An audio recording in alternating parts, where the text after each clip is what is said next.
अस्सलाम वालेकुम dear students, कैसे हैं आप सब। My name is Rayan Malik and I am here to teach you science class 8th। आज हम स्टडी करेंगे चैप्टर नंबर 9 का टॉपिक टाइट्रेशन। तो आइए चलते हैं बोर्ड की तरफ।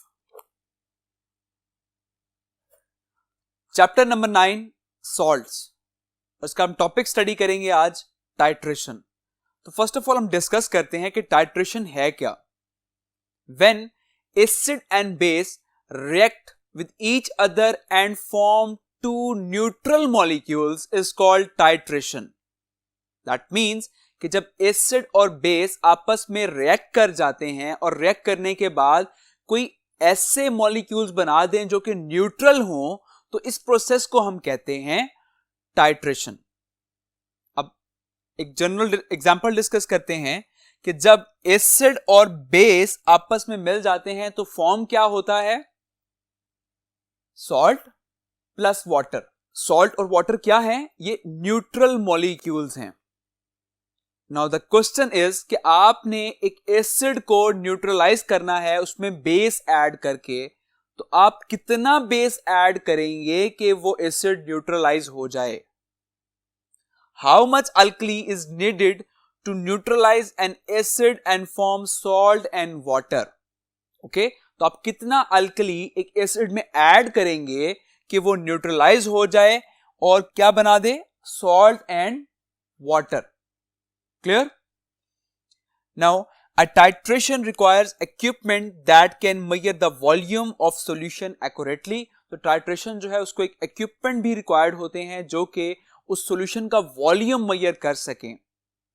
क्लियर। अब हम एक एक्सपेरिमेंट करते हैं जिससे आपको क्लियर हो जाएगा, लेकिन उससे पहले मैं एक इक्वेशन डिस्कस करता हूं जिसमें आप देख सकते हैं कि एक एसिड जो है वो बेस के साथ रिएक्ट हो रहा है और सॉल्ट और वाटर फॉर्म हो रहा है। तो एसिड यहां पर क्या है, हाइड्रोक्लोरिक एसिड, और बेस क्या है यहां पे, sodium hydroxide which is NaOH। अब जब ये रिएक्ट होते हैं तो इनके रिएक्ट होने से क्या फॉर्म हो रहा है, sodium chloride NaCl plus water H2O, जो कि न्यूट्रल मॉलिक्यूल्स हैं। अब हम एक एक्सपेरिमेंट डिस्कस करते हैं। So the experiment is a pipette is used to measure the amount of alkali. The alkali is placed in a conical flask and a few drops of indicator are added. अब हमने pipette एक use करना है ताकि हम एक specific amount of alkali जो है वो उस पिपेट में हम सक कर सकें। अब जैसे ही पिपेट में अल्कली सक हो जाएगा तो आपने करना क्या है कि उस पिपेट के थ्रू आपने ये सारा का सारा अल्कली एक कोनिकल फ्लास्क में ऐड कर देना है। अब जैसे ही आप उस कोनिकल फ्लास्क में ये सब ऐड कर देंगे, ये सब डाल देंगे, तो फिर आपने उसमें कुछ फ्यू ड्रॉप्स इंडिकेटर्स ऐड करने हैं। ओके, इंडिकेटर्स क्या होता है, इंडिकेटर्स लाइक फॉर एग्जांपल फेनोल्फथलीन एक इंडिकेटर है जो कि आपको यह बताता है कि आपका रिएक्शन जो कि एसिड और बेस का आपस में रिएक्शन जो हो रहा था ये कब न्यूट्रलाइज हो जाएगा। ओके, क्या आपका रिएक्शन जो है वो एसिडिक है या बेसिक है या फिर ये न्यूट्रल है। ओके, तो ये कौन बताता है हमें, इंडिकेटर बताता है। Clear. The acid is placed in a burette. Acid is then added to the alkali carefully, a small amount at a time. अब वो जो एसिड है वो एक burette में प्लेस्ड है, उस एसिड को देन हम उस अल्कली में ऐड कर देंगे, लेकिन आहिस्ता आहिस्ता। ओके, स्मॉल अमाउंट हम ऐड करेंगे एक वक्त में। Now when alkali is neutralize the acid and the indicator changes colour, this is called neutral point और एंड पॉइंट। अब जैसे ही अल्कली उस एसिड को न्यूट्रलाइज कर देगा और उस इंडिकेटर का कलर चेंज हो जाएगा, तो वहां पर हमें ये पता चल जाएगा कि आपका जो सॉल्यूशन है वो न्यूट्रलाइज हो चुका है।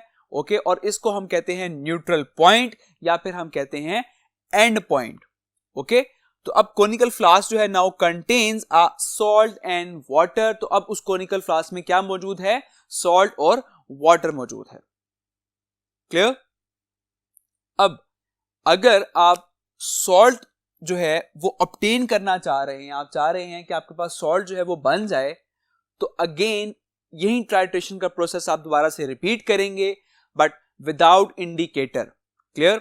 क्योंकि इंडिकेटर तो हम इसलिए यूज कर रहे थे ताकि हमें एसिड और बेस की वो अमाउंट पता चल जाए जिस अमाउंट से आप इसको न्यूट्रलाइज कर सकते हैं। अब जब आपको अमाउंट पता चल गई है तो वो same amount of acid and same amount of base आप दोबारा से ऐड करेंगे, बट विदाउट इंडिकेटर। ओके, अब उससे होगा क्या कि एक सॉल्यूशन फॉर्म हो जाएगा जिसमें सॉल्ट और वाटर प्रेजेंट है। अगेन हम उसको हीट करेंगे और उससे होगा क्या कि सारा का सारा जो वाटर है वो एवेपोरेट हो जाएगा और आपके पास सॉल्ट रह जाएगा। तो इस तरह से हम सॉल्ट दोबारा से बना सकते हैं। क्लियर? आई होप इस टाइट्रेशन के प्रोसेस के थ्रू आपको ये क्लियर हो गया होगा कि एसिड और बेस को रिएक्ट करवा के हम किस तरह से हम सॉल्ट बना सकते हैं। क्लियर? अब मैं एक और पॉइंट यहां पर रिपीट करूं, दैट इज इंडिकेटर। इंडिकेटर हमें बेसिकली बता रहा होता है कि हमारा सॉल्यूशन एसिडिक है या बेसिक है या न्यूट्रल है। अब ये किस तरह से बताता है? अगर तो इंडिकेटर का कलर एक्सट्रीम रेड होगा तो हम कहेंगे आपका सॉल्यूशन एसिडिक है। ओके, लेकिन जैसे ही वो कलर रेड से चेंज होता हुआ जब वो ग्रीन हो जाएगा तो हम कहेंगे हमारा सॉल्यूशन अब न्यूट्रल हो गया है। लेकिन जैसे ही वो ग्रीन से फर्दर डार्क पर्पल हो जाएगा तो हम कहेंगे अब हमारा सॉल्यूशन बेस है। क्लियर? तो ये है इंडिकेटर जो हमें बता रहा होता है कलर के थ्रू कि आपका सॉल्यूशन जो है वो किस नेचर का है। अब हम एक और एग्जांपल डिस्कस करते हैं जिससे आपको इंडिकेटर का कलर चेंज करना आपको ये क्लियर हो जाएगा कि किस तरह से इंडिकेटर जो है वो अपना कलर चेंज कर रहा होता है। So the volume of HCl added to 25 centimetre cube equal strength NaOH in centimetre cube. अब आपने कितना वॉल्यूम HCl का आप ऐड करेंगे, मतलब कितना एसिड ऐड करेंगे अगर 25 सेंटीमीटर क्यूब के इक्वल स्ट्रेंथ में एक बेस प्रेजेंट हो लाइक NaOH, तो इसमें आप कितना HCl ऐड करेंगे इस बेस में, कितना एसिड ऐड करेंगे इस बेस में कि ये न्यूट्रल हो जाए। सो फर्स्ट ऑफ ऑल अगर हम डिस्कस करें तो हमने पढ़ा कि एक बेस का जो कलर होता है इंडिकेटर का वो होता है पर्पल। ओके, सो अगर हम 5 सेंटीमीटर क्यूब HCl ऐड कर दें तो वो अगेन रहेगा पर्पल। लेकिन जैसे ही आप 10 सेंटीमीटर क्यूब आप HCl ऐड करेंगे तो यहां से वो जो बेस का कलर है वो चेंज होना शुरू होगा और वो हो जाएगा डार्क ब्लू। ओके, सिमिलरली अगर हम 15 सेंटीमीटर क्यूब अगर हम उसमें HCl ऐड कर दें तो इसका कलर यहां पर भी रहेगा डार्क ब्लू। लेकिन जैसे ही आप 20 सेंटीमीटर क्यूब आप उसमें HCl ऐड कर देंगे तो ये कलर मजीद चेंज होकर ये हो जाएगा लाइट ब्लू। और अगर हम उसमें अगेन देन 21 सेंटीमीटर क्यूब जब उसमें ऐड करेंगे तो ये हो जाएगा लाइट ब्लू। और जैसे ही आप इसमें 22 सेंटीमीटर क्यूब आप ऐड करेंगे HCl तो ये हो जाएगा ग्रीनिश ब्लू। और अगर आप 23 सेंटीमीटर क्यूब HCl ऐड कर दें तो यहां पर भी ये ग्रीनिश ब्लू ही रहेगा। लेकिन अगर आप 24 सेंटीमीटर क्यूब HCl ऐड कर दें तो ये कलर हो जाएगा ग्रीन। सिमिलरली अगर हम 25 सेंटीमीटर क्यूब ऐड कर दें तो ये कलर ग्रीन ही रहेगा। और अगर हम 26 सेंटीमीटर क्यूब ऐड कर दें तो ये हो जाएगा येलो। एंड सिमिलरली अगर हम 27 सेंटीमीटर क्यूब ऐड कर दें तो ये हो जाएगा ऑरेंज। और अगर हम 28 सेंटीमीटर क्यूब ऐड कर दें तो ये हो जाएगा लाइट पिंक। और अगर हम 29 सेंटीमीटर क्यूब ऐड कर दें तो अगेन ये लाइट पिंक ही रहेगा।